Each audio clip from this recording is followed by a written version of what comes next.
Well, there's several reasons why a sabbatical is very important. In particular at this time, just over a year ago, we reorganized the leadership structure here at Grace Community Church. And that reorganization caused Brooks to assume a tremendous amount of responsibilities that in the past that he didn't have to take.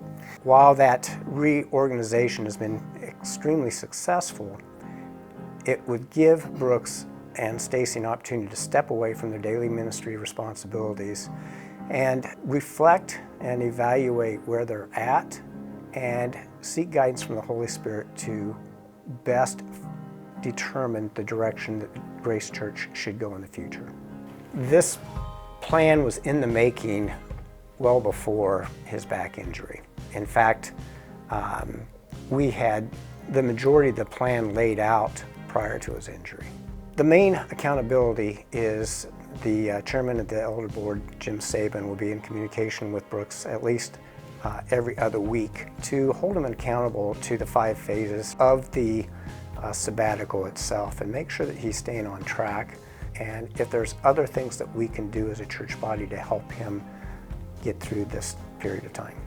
The sabbatical itself will last from mid-January to mid-April, and it actually has 5 different phases. The first phase is actually leading up to January, and that is Brooks releasing and relinquishing his responsibilities and his roles to other members in the church body so that our mission can continue throughout the sabbatical itself. The second phase is rest and recovery for Brooks to have a time of relaxation. The third phase is to reflect and refocus. That is time that Brooks will spend on reflecting on where we're at, how the changes of our organization have impacted our ability to fulfill our mission.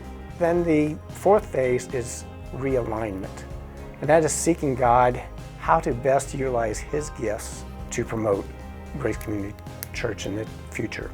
The fifth phase is re-entry and re-engagement. That's Brooks returning to his role as lead pastor, as well as instituting and providing direction and guidance as to the direction the church needs to go.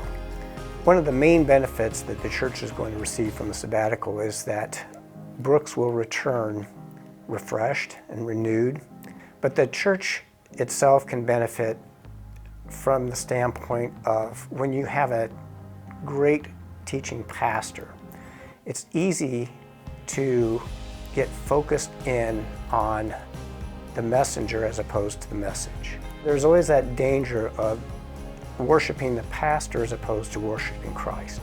To have that opportunity for Brooks to step away will identify some strengths that we have within our church body that we may not be aware of.